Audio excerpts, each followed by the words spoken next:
എലപ്പുള്ളി മദ്യ പ്ലാന്റ് അഴിമതി ആരോപണത്തിൽ സഭയിൽ ഇന്ന് മുഖ്യമന്ത്രി മറുപടി പറയും. പ്രതിഷേധം തുടരാൻ പ്രതിപക്ഷം. നിയമസഭാ സമ്മേളനം ഇന്ന് പിരിയും. ബജറ്റ് അവതരണത്തിനായി അടുത്ത മാസം 7-നാണ് വീണ്ടും ചേരുന്നത്. സൂര്യഗായത്രിയുടെ വാർത്തയുടെ വിശദാംശങ്ങൾ നൽകുന്നതിനായി. സൂര്യ, കഴിഞ്ഞ ദിവസങ്ങളൊക്കെ തന്നെ ഈ മദ്യ പ്ലാന്റ് അഴിമതി ആരോപണം വലിയ രീതിയിൽ ഉന്നയിച്ചിരുന്നു പ്രതിപക്ഷം. ഇന്നും അത്തരത്തിൽ വലിയ രീതിയിൽ പ്രതിഷേധം ഉന്നയിക്കാൻ തന്നെയാണ് പ്രതിപക്ഷത്തിന്റെ നീക്കം. ഒപ്പം മുഖ്യമന്ത്രിയുടെ മറുപടി എന്തായിരിക്കും എന്നുള്ളതിലൊരു ആകാംക്ഷ നിലനിൽക്കുന്നുണ്ട്. കഴിഞ്ഞ ദിവസങ്ങളിലൊക്കെ തന്നെ ബ്രൂവറിയെ സപ്പോർട്ട് ചെയ്യുന്ന രീതിയിലായിരുന്നു എല്ലാവരും തന്നെ, അതായത് ഭരണപക്ഷത്തുള്ളവരൊക്കെ തന്നെ സംസാരിച്ചിട്ടുണ്ടായിരുന്നത്. ഇന്നിപ്പോൾ മുഖ്യമന്ത്രി എന്തായിരിക്കും പറയുക, അത് തന്നെയാണ് നിർണായകമാവുന്നത്. എങ്ങനെയാണ് വിവരങ്ങൾ? ബ്രൂവറി വിഷയം സഭയിൽ ഇന്നും കത്തിക്കയറും എന്ന കാര്യത്തിൽ യാതൊരുവിധ സംശയവുമില്ല. നേരത്തെ തന്നെ പ്രതിപക്ഷം സഭയ്ക്കകത്തും സഭയ്ക്ക് പുറത്തും ബ്രൂവറി വിഷയം അത് വലിയ പ്രതിഷേധമായിട്ട് ഉയർത്തുകയും സമരപരിപാടികൾ നടത്തുകയും ചെയ്യും എന്നുള്ള കാര്യം പറഞ്ഞിട്ടുണ്ടായിരുന്നതാണ്. എന്തായാലും കഴിഞ്ഞ കുറച്ച് ദിവസങ്ങളായിട്ട്, കഴിഞ്ഞ സഭ ചേർന്ന ദിവസങ്ങളിലൊക്കെ തന്നെ ബ്രൂവറി വിഷയത്തിൽ മേലുള്ള ആരോപണങ്ങളും വിമർശനങ്ങളും പ്രതിപക്ഷം ഉയർത്തിയിട്ടുണ്ടായിരുന്നു. അതിൽ ഇന്ന് മുഖ്യമന്ത്രി മറുപടി നൽകും എന്നുള്ളത് തന്നെയാണ് ഏറ്റവും പ്രധാനപ്പെട്ട കാര്യം. നയപ്രഖ്യാപന പ്രസംഗത്തിന്മേലുള്ള നന്ദിപ്രമേയ ചർച്ചയിലെ മറുപടിക്കിടയിലായിരിക്കും മുഖ്യമന്ത്രി ഇതുമായി ബന്ധപ്പെട്ടുള്ള മറുപടി നൽകുക എന്നുള്ളതാണ്. നിലവിൽ പ്രതിപക്ഷത്തിന് ഏറെ ആശ്വാസകരമായ, അല്ലെങ്കിൽ പ്രതിപക്ഷത്തിന് വീണ് കിട്ടിയിരിക്കുന്ന ഒരു ആയുധം എന്ന് പറയുന്നത് കഞ്ചിക്കോട് ഇത്തരത്തിൽ ബ്രൂവറിക്ക് അനുമതി നൽകിയിരിക്കുന്ന പ്രദേശവാസികൾ കൂടി ആശങ്ക അറിയിച്ചതാണ്. സാധാരണഗതിയിൽ തന്നെ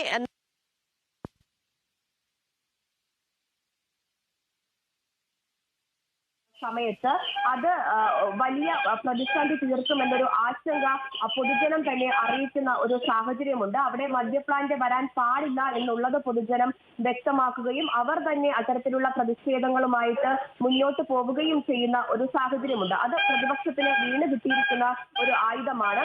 മറ്റൊരു പ്രധാനപ്പെട്ട കാര്യം എന്ന് പറയുന്നത് ഈ പ്രതിപക്ഷം ഇത്തരത്തിൽ ഈ ബ്രൂവറി വിഷയം അത് വലിയ സർക്കാരിനെതിരെ വലിയൊരു ആയുധമാക്കി സർക്കാരിനെതിരെ പ്രതിരോധം തീർക്കുന്നതിന് വേണ്ടി പ്രതിരോധം തീർത്ത് മുന്നോട്ട് പോകുന്ന സാഹചര്യത്തിൽ ഈ പാലക്കാട് ഈ മാലിന്യ പ്ലാന്റ് വരാൻ പോകുന്ന സ്ഥലത്തെ പ്രാദേശിക CPM നേതാക്കൾ പോലും ഈ വിവരം അറിഞ്ഞിട്ടില്ല എന്നുള്ളതാണ്.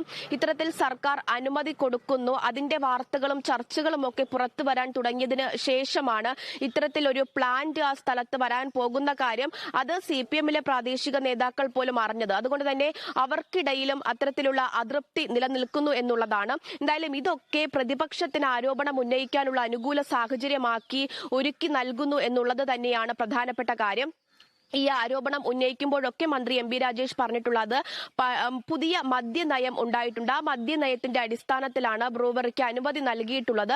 ആ മദ്യനയം പരിശോധിച്ച് അത് പോയി പഠിക്കാനാണ് ഈ പ്രതിപക്ഷത്തിനോട് മന്ത്രി MP രാജേഷ് ഉൾപ്പെടെയുള്ളവർ ആവർത്തിച്ച് പറയുന്നത് എന്നുള്ളതാണ്. പക്ഷെ പ്രതിപക്ഷം അപ്പോഴും ചോദിക്കുന്ന ഒരു ചോദ്യം ഈ ഒയാസിസ് കമ്പനിക്ക് എത്തരത്തിൽ അനുമതി നൽകി എന്നുള്ളതാണ്.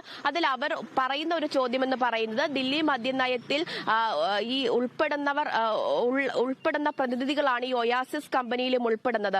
അപ്പോൾ അത്തരത്തിലൊരു അനുമതി ഒയാസിസ് കമ്പനിക്ക് സംസ്ഥാന സർക്കാർ നൽകുന്നുണ്ടെങ്കിൽ അത് സംസ്ഥാന സർക്കാരും കമ്പനി പ്രതികളും തമ്മിലുള്ള അഴിമതിയാണ്. ഈ അഴിമതിക്കിടയിൽ എന്താണ് സർക്കാരിന് കിട്ടിയത്, എത്ര കിട്ടിയെന്ന ചോദ്യമാണ് ആവർത്തിച്ച് പ്രതിപക്ഷം തുടരെ ഈ ആവശ്യങ്ങൾ ഉന്നയിക്കുന്ന സമയത്ത് അത് പ്രതിപക്ഷത്തിനിടയിൽ നിലനിൽക്കുന്ന ഒരു അതൃപ്തി എന്ന് പറഞ്ഞ് ഒഴിഞ്ഞു മാറുകയാണ് മന്ത്രി MP രാജേഷ് അടക്കമുള്ളവർ ചെയ്തിട്ടുണ്ടായിരുന്നത്. എന്തായാലും അത്തരത്തിൽ വാഗ്വാദങ്ങളൊക്കെ തന്നെ കഴിഞ്ഞ കുറച്ച് ദിവസങ്ങളായിട്ട് നമ്മൾ കാണുന്നതാണ്. ഇതിലൊക്കെ എന്ത് മറുപടിയാണ് മുഖ്യമന്ത്രിക്ക് പറയാനുള്ളത് എന്നുള്ളതാണ് ഏറെ നിർണായകം. സഭയിൽ ഇന്ന് ചർച്ച ചെയ്യപ്പെടുന്നതും സഭയിൽ ഏറ്റവും വലിയ രീതിയിൽ ഉറ്റുനോക്കുന്നതും ഈ ബ്രൂവറി വിഷയത്തിൽ പ്രതിപക്ഷത്തിന് എന്ത് മറുപടി മുഖ്യമന്ത്രി നൽകും എന്നുള്ളത് തന്നെയാണ്. എന്താണ് നൽകുക എന്നുള്ളത് നമുക്ക് സഭ തുടങ്ങുന്ന സമയത്ത് കാത്തിരുന്ന് കാണേണ്ടി വരും. മറ്റൊന്ന്, വന്യജീവി ആക്രമണം അത് ശ്രദ്ധ ക്ഷണിക്കലായി ഭരണപക്ഷം ഇന്ന് സഭയിൽ ഉന്നയിക്കുമെന്നുള്ളതാണ്. വന്യജീവി ആക്രമണം നമ്മൾ വയനാട്ടിലെ അടക്കം വിഷയങ്ങൾ രാവിലെ മുതൽ ചർച്ച ചെയ്തുകൊണ്ടിരിക്കുകയാണ്. വന്യജീവി ആക്രമണവുമായി ബന്ധപ്പെട്ട് നിരവധി പ്രതിഷേധങ്ങൾ ഉയർന്നു വന്ന സമയത്ത് തന്നെ മന്ത്രി ശശീന്ദ്രന്റെ നേതൃത്വത്തിൽ നിരവധി യോഗങ്ങൾ ചേരുകയും അതിൽ പുതിയ പദ്ധതികളും പുതിയ നടപടികളും ഒക്കെ തന്നെ കൈക്കൊള്ളുകയും ചെയ്തിട്ടുണ്ടായിരുന്നതാണ്. പക്ഷെ അതൊക്കെ എത്രത്തോളം ഫലപ്രാപ്തിയിലായി എന്നുള്ളതാണ് ശ്രദ്ധ ക്ഷണിക്കൽ ഏറ്റവും പ്രധാനപ്പെട്ട കാര്യം. അത്തരത്തിൽ ശ്രദ്ധ ക്ഷണിക്കലായി ഇത്തരത്തിലൊരു വിഷയം ഭരണപക്ഷം ഇന്ന് സഭയിൽ കൊണ്ടുവരുമ്പോൾ പ്രതിപക്ഷവും ആ വിഷയം സഭയിൽ ഉന്നയിക്കുകയും സർക്കാരിനെതിരെയുള്ള വിമർശനങ്ങൾ ഉയർത്തുകയും ചെയ്യുമെന്ന കാര്യത്തിലും യാതൊരുവിധ സംശയവുമില്ല എന്നുള്ളതാണ്. മറ്റൊന്ന്, ചോദ്യോത്തര വേളയിലും പ്രധാനപ്പെട്ട ചോദ്യങ്ങൾ ഇന്ന് പ്രതിപക്ഷം ഭരണപക്ഷത്തിനോട് ചോദിക്കുമെന്നുള്ളതാണ്. അതിലൊന്ന്, TP വധക്കേസിലെ പ്രതികൾക്ക് പരോൾ നൽകിയതുമായി ബന്ധപ്പെട്ട വിഷയം ചോദ്യോത്തര വേളയിൽ ഉണ്ടാകും. വലിയ രീതിയിലുള്ള വിമർശനം നേരിട്ട ഒരു വിഷയം തന്നെയായിരുന്നു. TP വധക്കേസ് പ്രതികൾക്ക് അവർ ജയിലിൽ കഴിയുന്ന സമയത്ത് തന്നെ സർക്കാരിന്റെ ഭാഗത്തു നിന്നും CPM-ന്റെ ഭാഗത്തു നിന്നും ആനുകൂല്യങ്ങൾ ലഭിച്ചിട്ടുണ്ടായിരുന്നു. ഒരു VIP-കളായിട്ടാണ് അവർ ജയിലിനുള്ളിൽ കഴിഞ്ഞതെന്നടക്കമുള്ള ആരോപണങ്ങൾ നേരത്തെ തന്നെ ഉന്നയിക്കപ്പെട്ടിട്ടുണ്ടായിരുന്നു. അവർ പരോളിൽ ഇറങ്ങുന്ന സമയത്തും അത്തരത്തിലുള്ള വിമർശനങ്ങൾ നേരിടേണ്ടതായി വന്നിട്ടുണ്ടായിരുന്നതാണ്. ആ ചോദ്യം ഇന്ന് നിയമസഭയിൽ പ്രതിപക്ഷം ഉന്നയിക്കുമെന്നുള്ളതാണ്.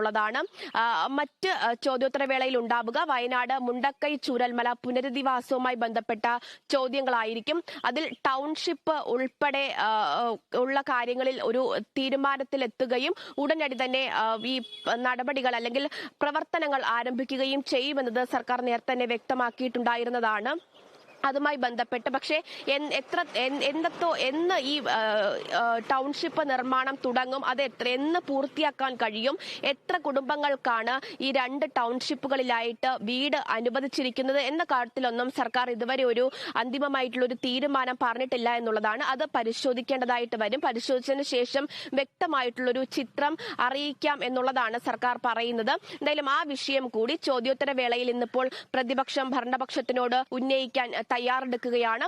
ഇന്നിപ്പോൾ പ്രധാനപ്പെട്ട അത് ചോദ്യോത്തര വേളയിലായാലും ശ്രദ്ധ ക്ഷണിക്കലിലായാലും അതുപോലെ തന്നെ ബ്രൂവറി വിഷയത്തിൽ മുഖ്യമന്ത്രിയുടെ മറുപടി ആയാലും എല്ലാം തന്നെ ഏറെ നിർണായകമായിട്ടുള്ള കാര്യം തന്നെയാണ്. 9 മണിക്ക് നിയമസഭ തുടങ്ങും. അതിനുശേഷം ഇന്നിപ്പോൾ സഭാ സമ്മേളനം പിരിയും. അതിനുശേഷം അടുത്ത മാസം 7-നാണ് സമ്മേളനം വീണ്ടും പുനരാരംഭിക്കുന്നത്. 7-ാം തീയതി ബഡ്ജറ്റ് അവതരണമാണ്.